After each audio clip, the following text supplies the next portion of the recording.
Hey guys, we're fair and fair. Watch us play this deck. It's fast, we talk fast. Let's go. Alright, we got mana dorks, we got spells, we got stuff to stop the spells, we got Neoform, we got Seagate Stormcaller to copy those Neoforms, and we got Dual Caster Mage to copy that again, and again. We got Glasspool Mimic to make even more Dual Caster Mage to cop.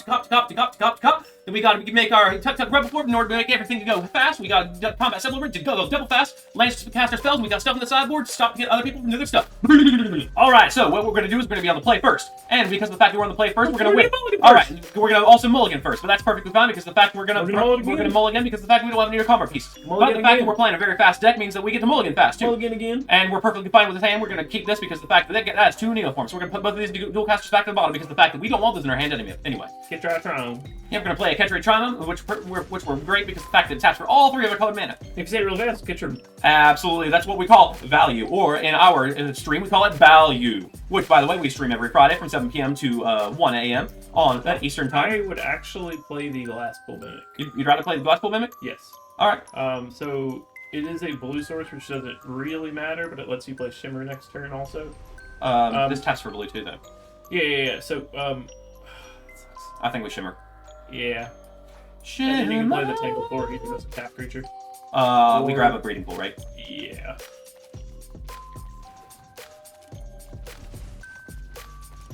Oh, and then we just win. We just win? Yeah. Oh, yeah, you're right. As long as they don't have counter magic, we just win. All right, what the opponent's going to do is they're going to tap out next this upcoming turn. They're going to tap out to play. They're going to play a tapped land. Oh, Uro. Go ahead, do Uro. Oh no, they have Absorb in hand. Do we risk it for the biscuit? No. You don't want to risk it for the biscuit? Wait, what if we're playing Spirits? I'm not certain. Fuck, go for it. All right, ladies and gentlemen, because of the fact we're playing combo deck, we're doing something called risking it for the biscuit. We have to tap this for mana first. Make sure that you tap your creatures for mana first, because otherwise you can really ruin your own day. All right, now that this resolves, we're going to grab a Seagate Stormcaller. Seagate Stormcaller. Now he has his ability on the effect. We're going to Neoform, targeting him, and we're fine with that as well because the fact that Neoform is going to get us our combo. The cool thing is, even if they counter this Neoform, we can still at least grab a Dual Caster Mage. Actually, if they counter the original, you don't. Oh, okay. Well, never mind. I'm wrong. So do we just grab Cobent Celebrant? Yeah, probably. Land return. Yeah, let's go. All right, opponent. You might be playing a straight-up counter deck, but that's fine because the fact that we're attacking for 10 next turn.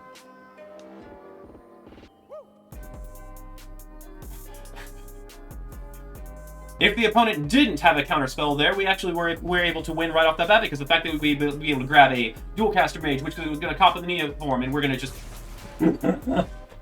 Okay, just play this as a red land. As a red land? Alright, Yeah, we gotta go. Like if they play a draw spell, then you can just Dual Caster Mage draw spell.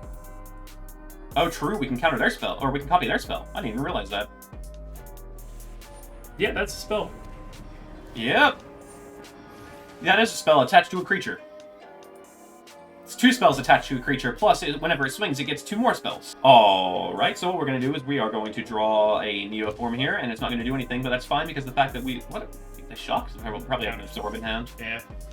Alright, I was right about the Neoform, so what we're going to do is we're going to pass here.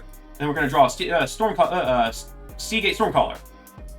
And then the opponent's going to tap out to play their Uro because the fact that they're going to Thought Scour themselves to get the cards in their graveyard. I don't know. Makes total sense. I'm coming up with it as I go, but that's fine because that's what you do when you're playing Magic. If you don't, then obviously you're not playing right. Can we get an in the chat? Absolutely. They definitely should have left that Breeding Pool and tapped this. What? Oh, they only had 2 green sources, you're right.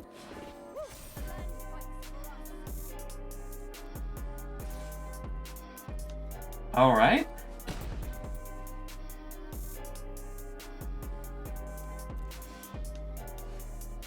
Going to pass here and we're going to cycle that. Opponent's in a pretty good position, but we still have the ability to just kind of win out of nowhere, so we're going to keep on going. Cycling into a pact and then drawing a Seagate Stormcaller would be the most ideal situation. Well, now that you said that, we're obviously going to do it. Alright, they left both on top, which means that they were obviously terrible cards.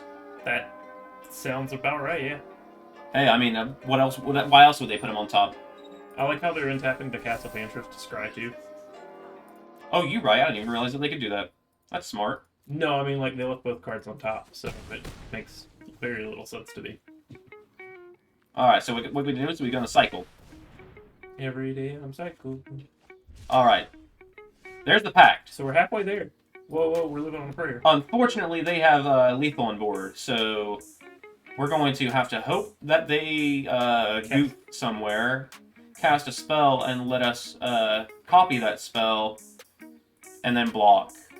And then we draw a Stormgate, or Seagate Stormcaller. Stormgate. Stormgate Seacaller. Stormcaller. Cast a spell. Storm. Alright, opponent, cast a spell. Gate. Get greedy, cast a spell. Alright, so we're going to flash this guy in. Unfortunately, there's not much else we can do.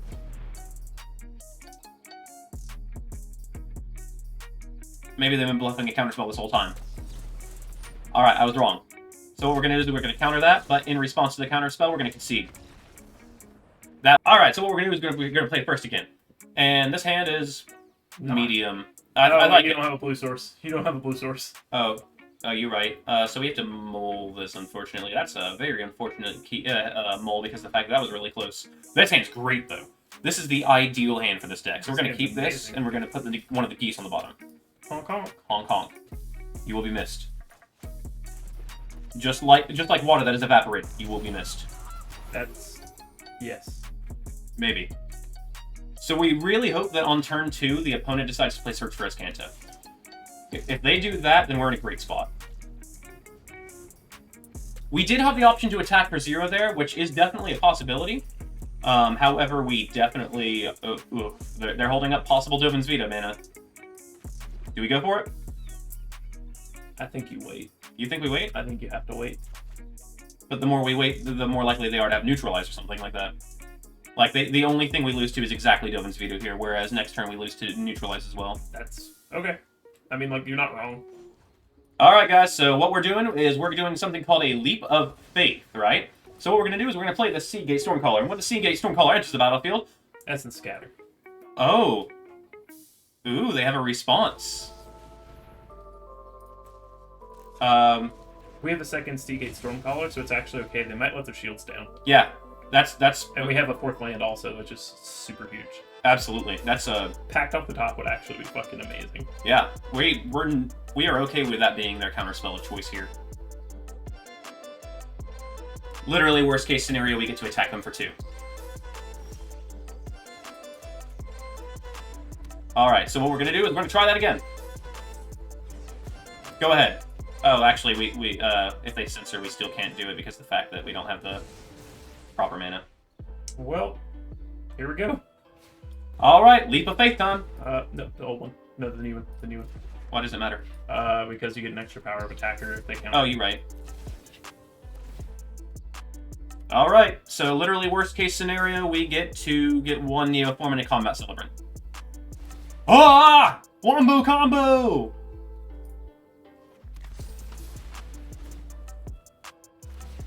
Alright, so... we're apparently resolving it. Yeah, let's go. Let's go. Let's go. Okay, so this is one of the things about playing a combo deck that a lot of people don't realize. You have to make the opponent have it. If the opponent doesn't have it, they get wrecked. They get wrecked. That's how the game works. If they don't have... Watch them have a fog. There's no way. And even if they do, we still have a massive board state. Like, the only thing they would have to do is, like, they have to have exactly Fog Wog. I like that it's called, that I said that. Fog Wog. Fog Wog. Fog Wog. Alright, so now we're going to give everything haste. Speedy boys. Do we actually grab a second hasty guy, just in case they have, exactly like a kill spell? So you've got all but 1 Mimic in 3, play, 6, 9, so 12, yeah, 18. Yeah. This hand's kind of close. I don't really like it, honestly. I don't like it. I'd just maul it. Like, it's close, but it's not good enough. Yeah. This is even worse. It actually is worse. Literally a mull to 5 is the same thing, because we would have to drop these 2 anyway. Yep. So we're going to mull 5. Mull 5. Hurry up, opponent. This hand's fantastic for a mull to 5. Drop the Mimic and... the Aether Gust. I guess. Just chuck in the breeding pool. Yep. Alright, so that wasn't the best draw of all time, but the funny thing is, it doesn't really matter because the fact that we're going to win anyway. We're going to win anyway, right? Yeah! We're going to win anyway. Let's go. We're gonna win anyway. Search for Ascanta? Nope, they've got a Devin's Veto or something like that. Doesn't matter. So, green... Yeah, right? Red? Red, probably? Oh, yeah, because, like, you have a second green source already in the Florahedron. You're right. I think we played the Florahedron before we played the Shimmer, though, because they're definitely holding up Devin's Veto mana. And this doesn't... If they have if they have Sensor, we get to pay for the Sensor, but if they have Devin's Veto, we don't. Yeah. And this way we protect ourselves from Sensor in the future as well. They're really considering censoring it. And we're going to attack here. We're just going to show him who's boss. Attack for 0 now, just to show you what's coming. Gross. Alright, so what we really want to do is we want to draw exactly Neoform and have them... That's not terrible either. Play this as a green source and then Shimmer? Or Shimmer then play it as a green source, I guess? Yeah, I guess it needs to be green.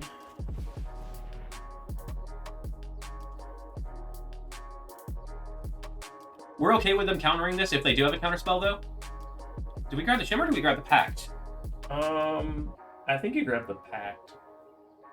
I think you need the Pact. The protection is nice. Like,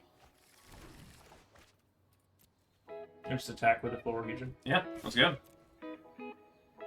Attack them twice with it, and that means that we need one fewer dual-caster mage because of the fact that there'll be another number divisible by 3. Wow. I forgot Shark Death Unit existed. So, lane pass?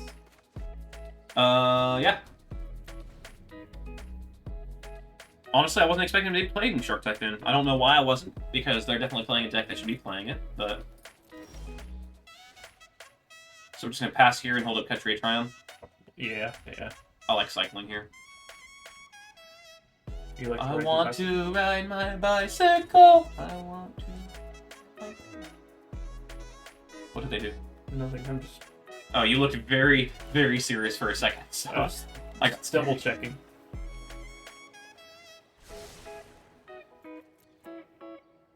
Alright, so we're going to cycle here. The opponent's considering cycling in response. That was quite possibly the worst draw we could have gotten. You put it in as a red lane just so you can cast Dual Caster Mage? We can already cast Dual Caster Mage because yeah, I know, but without using a food. But we can just make more food. I don't know. I wouldn't mind having the extra red source untapped. Alright. So we're just going to pass here? Yeah. Hopefully they cast some kind of really cool spell so that way we can Dual Caster Mage it. Sphinx's Revelation would be great if they cast it next turn. Like for 3 or something? Oh yeah. Imagine. And then we can Pact of Negation theirs in response too. I don't think I would go that far, but... It would be worth it though. It would be worth it. Just to assert dominance. Absolutely. The opponent isn't really doing anything that matters though, which at least is pretty nice. But the thing is, we aren't either. Food. Oh, you're right. I'll make a stop at the end. There's end step to remember this time.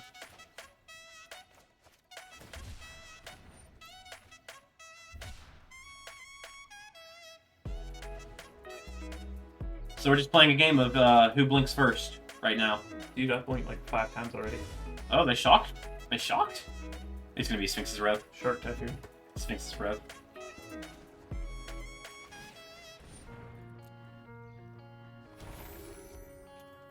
I'm ready for the Sphinx's Rev. Oh, you got it. Do we go for it, though? We I have Pact of Negation, actually. yeah, fucking go for it. Alright, guys. So look, It doesn't... did you get the correct color? You need a blue. There you go. I hate that you have to click like 7 things in order to get that to work.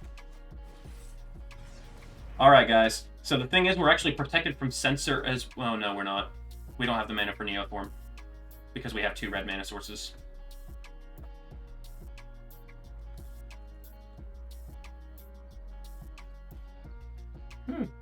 Interesting. What's funny is that next turn you can actually Neoform and then just Dualcaster Mage it.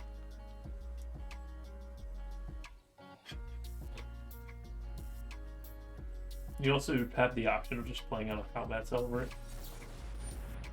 Do we just let it resolve?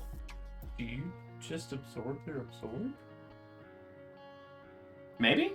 Like, you have 2 Dualcaster Mages? I think you're right. And like worst case scenario, that gives us a bigger board state too, so that way if they have some way to deal with our board state, they... What? Wait, what? Opponent? You do realize the ability still is going on the stack, right? I think they're grasping at straws, which actually makes it sound like we are in a better position than I thought we were. Yeah, and we still have the Pact of Negation up. Yeah, so like next turn, all you have to do is Neoform and Dualcaster Mage it. Yeah.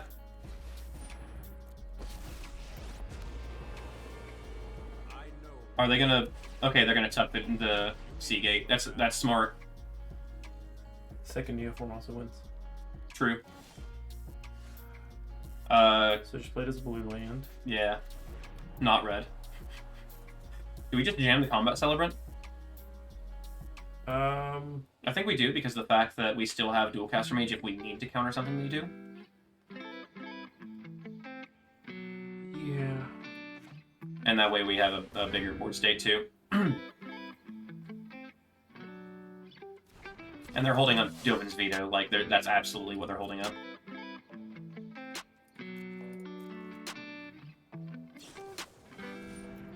Or Ghost Power. I still think they have it in their hand as well. But I've been wrong before. No. However, they're going to start getting a lot of value off this Teferi. Yep, so we're just going to win next turn. True, you're right. I didn't even think about the fact that we're winning next turn. Yep, tap out, buddy. Just Please do. Keep tapping your mana. Please do. I'd actually be happy if they just escaped here. Well, we don't have the win right now, right? Yeah, we do. How? Oh, yeah, you have to draw it again. We have to have at least a 2-drop on the field. Ding, ding, ding, ding, ding. Do we pact it? No. We don't care. You can attack for over 50. True.